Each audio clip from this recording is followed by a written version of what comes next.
Hello class 10th students. जहाँ तक आपको याद ही होगा, the diary of young girl हमने स्टार्ट कर लिया था और अब हम आगे स्टोरी को पढ़ेंगे। अब एन जो हैं, एन फ्रैंक, वो थोड़ा सा अपने परिवार का इंट्रोडक्शन दे रही हैं।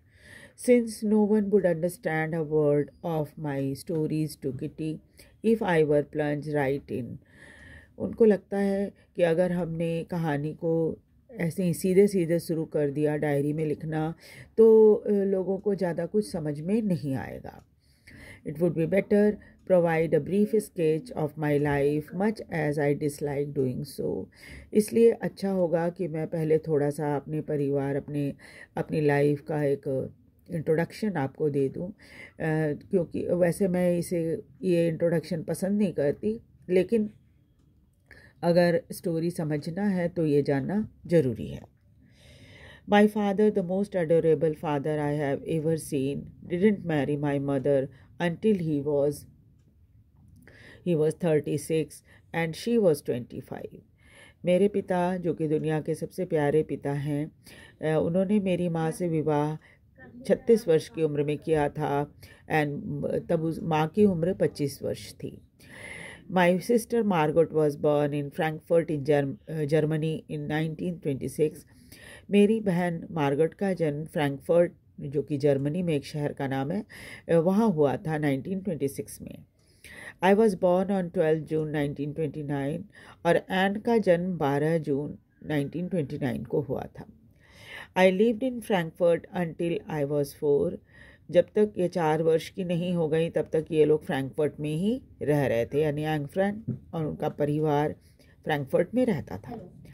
माई father immigrated to Holland in 1933। फिर इनके पिता जो हैं वो जर्मनी छोड़कर हॉलैंड में चले आए, इमिग्रेट कर गए 1933 में।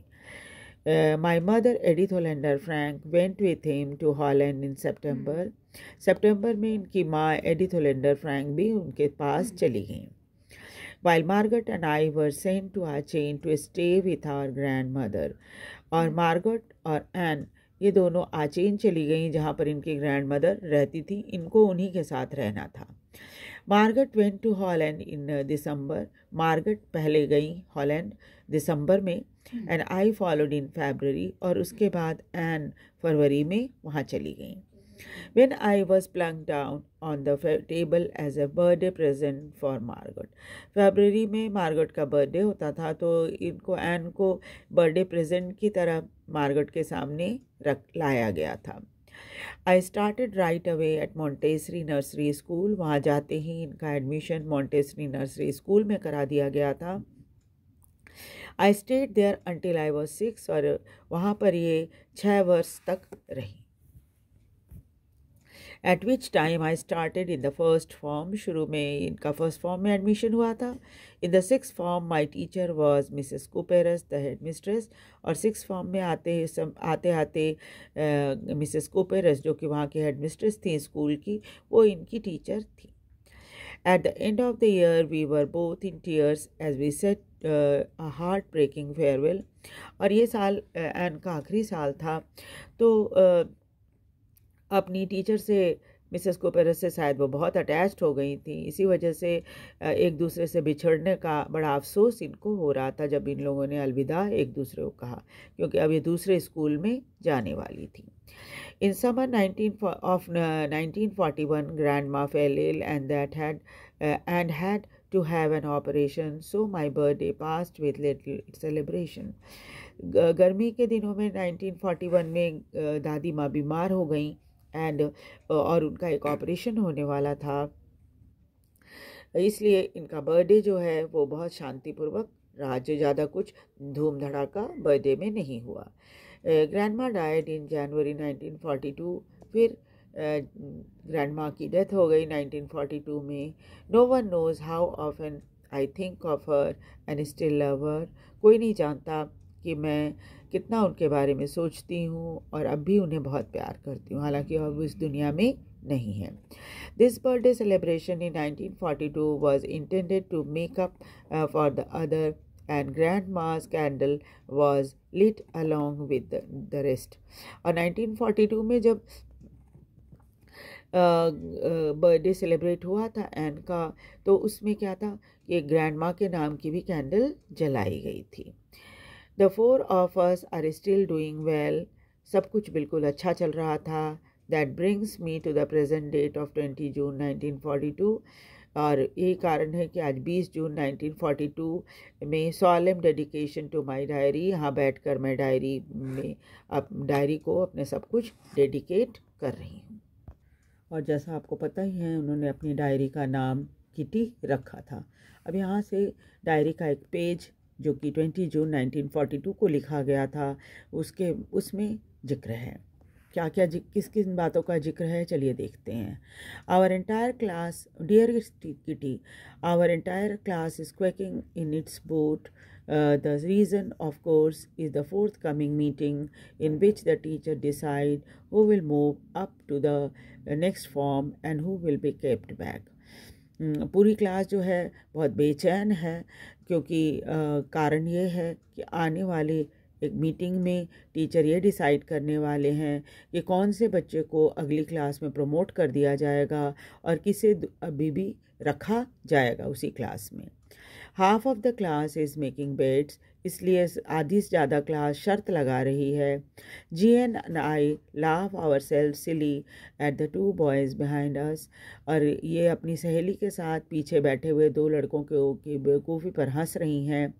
CN and Jacks who have staked their entire holiday saving on their bet, क्योंकि पीछे बैठे हुए लड़के ने अपनी सारी जो पॉकेट मनी है उसको शर्त में लगा दिया है। From morning to night it is you are going to pass, no I am not, yes you are not, I am not. और सारे समय बस यही बात, सुबह से जब से स्कूल आए तब से लेके छुट्टी तक यही सब बातें हो रही है कि तुम पास हो जाओगे, नहीं मैं पास नहीं होऊंगा, तुम हो जाओगे, नहीं मैं नहीं होऊंगा। Even G's pleading glances and my angry outburst can't calm them down. और इनके फ्रेंड की रिक्वेस्ट और इनका गुस्सा भी उन लोगों को शांत नहीं कर पा रहा था पूरी क्लास को। If you ask me, there are so many dummies that about a quarter of the class should be kept back. और एन की नज़र में तो 1/3 बच्चे ऐसे हैं जो कि 1/4 बच्चे ऐसे हैं जो कि इतने बेवकूफ़ हैं कि उन्हें तो इन्हीं क्लास में रह जाना चाहिए। But teachers are the most unpredictable creature on the earth. लेकिन टीचर तो बड़े अनप्रडिक्टेबल होते हैं, आप बता नहीं सकते वो क्या फ़ैसला करेंगे। आई am not so worried about my girl friends, अपनी सहेलियों के लिए उन्हें ज़्यादा चिंता नहीं है। एंड माई सेल्फ, और अपने लिए भी ज़्यादा चिंता नहीं है। वी विल मेक इट, हम तो पास हो जाएंगे। The only subject I am not sure about is math, एक ही विषय जिसके लिए वो पक्की तौर पे नहीं कह सकती वो है maths. Anyway all we can do is to wait, लेकिन अब हम कर ही क्या सकते हैं सिवाय इंतज़ार करने के। Until then we keep telling each other not to lose heart, तब तक जब तक रिज़ल्ट ना आ जाए तब तक बस हम एक दूसरे को सांत्वना ही दे सकते हैं। I get along pretty well with all my teachers, अपने सभी टीचरों के साथ इनका रैपो बड़ा अच्छा था। देयर आर 9 ऑफ देम, इनके 9 टीचर थे। 7 men and 2 women, उनमें 7 तो पुरुष थे और 2 महिलाएं थीं। Mister Keesing, the old fogey who teaches math, was annoyed with me for ages because I talked so much. और मिस्टर कीसिंग जो कि पुराने विचारधारा वाले टीचर हैं मैथ्स के, वो मुझसे बड़े नाराज़ रहते हैं, शायद ना जाने कब से नाराज़ हैं, क्योंकि मैं क्लास में बातें बहुत ज़्यादा करती हूँ। आफ्टर सेवरल वार्निंग ही असाइन मी एक्स्ट्रा होमवर्क, बार बार चेतावनी देने के बाद जब एन ने उनकी बात नहीं मानी, क्लास में बातें करती रहती थी, तो उन्होंने एक एक्स्ट्रा होमवर्क उनको दे दिया। An essay on the subject, एक एसे लिखने के लिए दिया गया था और एसे का टॉपिक था अ चैटर बॉक्स। चैटर बॉक्स आप समझते ही होंगे, जो बहुत बातें करे उसको चैटर बॉक्स कहते हैं। तो chatter box, what can you right about that, and सोच में पड़ गई कि ये चैटर बॉक्स के ऊपर वो क्या लिख पाएंगी। It would worry me about, I would worry about this, that later I decided। तो इन्होंने फैसला कि चलो इसके लिए चिंता मैं बाद में कर लूँगी। I jotted down the title in my notebook। इन्होंने जो टॉपिक दिया था टीचर ने या चैटर बॉक्स, उसको अपनी नोटबुक में लिख लिया।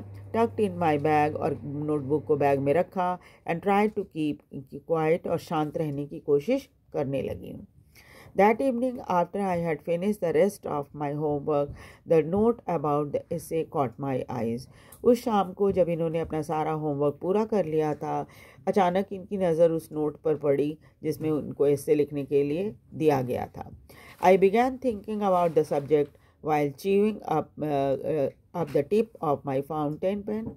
और वो फाउंटेन पेन अक्सर बच्चे मुंह में डाल देते हैं और उसके बाद बैठ के सोचते हैं। तो एन भी वैसे ही कर रही थी और सोच रही थी क्या लिखा जाए। Anyone could ramble on leave big spaces between the words, but the trick was to come up with a convincing argument to prove the necessity of talking। सब कोई भी एक काम तो कर ही सकता है, वो ये कि बड़े बड़े अक्षरों में 2 पन्ने भरकर टीचर को दिखा दे, लेकिन एन चाहती थी कि वो एक कन्विंसिंग आर्गूमेंट टीचर के सामने रखें कि बातें करना क्यों ज़रूरी होता है। I thought and suddenly I had an idea. बहुत देरी तक वो सोचती रही, फिर अचानक उनके दिमाग में एक आइडिया आया। I wrote 3 pages Mister Keesing had assign me. उसके बाद इन्होंने 3 पेज लिख डाला जो मिस्टर कीसिंग ने टॉपिक दी थी उस पर, एंड वॉज सेटिस्फाइड। और उसके बाद अपने लिखे राइटिंग पर बहुत संतुष्ट भी थी। I argued that talking is a student trait. वो उस अपनी बातें रखने के लिए मिस्टर कीसिंग को उन्होंने लिखा था कि बातें करना स्टूडेंट का एक गुण होता है। And I would do my best to keep it under control. और ये पूरी कोशिश करेंगी कि अपनी इस आदत को, बहुत बोलने वाली जो आदत है, उसको कंट्रोल में रखें। But I had that I would never be able to cure myself of the habit, since my mother talked as much as I did, if not more, and that there is not much you can do about inherited trait। और फिर लेकिन उनका कहना है कि मैं कोशिश करूँगी अपने आप को सुधारने की, लेकिन शायद मैं अपने आप को पूरी तरह से न सुधार पाऊँ, क्योंकि मेरी माँ भी इतनी ही बातें करती है जितनी मैं कर रही हूँ। और ये मैंने इनहेरिट किया है अपने पेरेंट्स से, इसलिए इस आदत को तो पूरी तरह से छोड़ना मुश्किल है। इनहेरिट करना मतलब कि आपके पेरेंट का गुण आपको मिल गया। तो मेरी माँ बहुत बातें करती हैं तो मैं भी बहुत बातें करती हूँ, तो इसको तो बिल्कुल ख़त्म करना संभव नहीं है। Mister Keesing had a good laugh at my argument. जब मिस्टर कीसिंग ने पढ़ा कि क्या आर्गूमेंट एन ने दिया है तो वो हंसने लगे। But when I proceeded to talk my way through the next lesson he assigned me a second essay. लेकिन फिर भी मैंने अपनी बात करने की आदत जब नहीं छोड़ी तो अगले लेसन में भी बातें करती रही, तो उन्होंने एक दूसरा ऐसे उन्होंने लिखने के लिए दे दिया। This time it was suppose to be an incorrigible chatter box. इस बार जो इनको टॉपिक मिला था वो था इनकॉरिजेबल या चैटर बॉक्स, यानी जो कभी ना सुधर सके ऐसा बातूनी। इनकॉरिजेबल मतलब जो सुधर न सके। I handed it in and Mr. Keesing had nothing to complain about for 2 whole lesson। उसके बाद इन्होंने फिर से इससे लिखा, मिस्टर कीसिंग को दिया और दो लेसन पढ़ाई हुई, लेकिन मिस्टर कीसिंग को कोई शिकायत नहीं हुई। However, during the 3rd lesson I had finally had enough। लेकिन 3rd लेसन के दौरान फिर ये बहुत बातें करने लगी क्लास में, और मिस्टर कीसिंग ने उनको कहा, and Frank as a punishment for talking in the class write an essay entitled quack quack quack said mistress chatterbox. और इस बार जो टॉपिक उनको मिला था, उन्होंने कहा कि तुम इतनी बातें कर रही हो तो पनिशमेंट के तौर पे क्लास में चूँकि बातें क्लास के अंदर बहुत कर रही हो, इसलिए पनिशमेंट के तौर पर तुमको जो टॉपिक दिया जा रहा है ऐसे का, वो है quack quack quack said mistress chatter box. ये टॉपिक इनको मिला था। जैसे ही मिस्टर कीसिंग ने ये टॉपिक दिया, पूरी क्लास ज़ोर ज़ोर से हंसने लगी। The class roared I had a laugh too, और एन भी उनके साथ हंसने लग गई। Though I had nearly exhausted my ingenuity on the topic of chatter boxes. और इन्होंने क्या किया था, अपने पास जितनी ये थी आइडियाज़ थे, वो सब इस टॉपिक के ऊपर, चैटर बॉक्स की टॉपिक के ऊपर लिखने में खर्च कर दिया था। It was time to come up with something else. इनको लगा कि अब मुझे कुछ और आर्गूमेंट देना पड़ेगा, समथिंग ओरिजिनल, कुछ ऐसा आर्गूमेंट जो बिल्कुल ओरिजिनल और अपना हो। माई फ्रेंड सानी, who is good at poetry, offered to help me write the essay from beginning to end in verse, and I jumped with joy. जब इनकी सहेली सैनी ने इनको जो कि कविता बहुत अच्छी लिख लेती थी, उसने मदद करने का प्रपोज़ल दिया इनको कि, और ये कहा कि शुरू से अंत तक वो कविता के रूप में बातों को चैटर बॉक्स के ऊपर लिखेंगी। तो एन खुशी के मारे उछल पड़ी, है ना। जो टॉपिक मिला था, quack quack quack said Mrs chatterbox, ये कविता के रूप में लिखने का विचार इनकी फ्रेंड का था। Mister Keesing was trying to play joke on me with this ridiculous subject, but I would make sure the joke was on him. और एन ने सोचा कि मिस्टर कीसिंग अभी तक ऐसे टॉपिक देकर मेरा मजाक उड़ा रहे हैं, जो कि इतना टॉपिक इतना मजाक किया है, तो मैं अब क्या करूँगी, मजाक को उनके ऊपर कर दूंगी, घुमा दूंगी। मतलब वो मेरा मजाक उड़ा रहे थे, अब मैं उनका मजाक उड़ाऊंगी, ये कहने का मतलब था। आई फिनिश्ड माई पोएम, फिर कविता ख़त्म हो गई। एंड इट वॉज ब्यूटिफुल, और बहुत ही अच्छी कविता, सुंदर कविता लिखी गई थी। It was about a mother duck and a father swan with 3 baby duckling who were bitten to death by father because they quacked too much.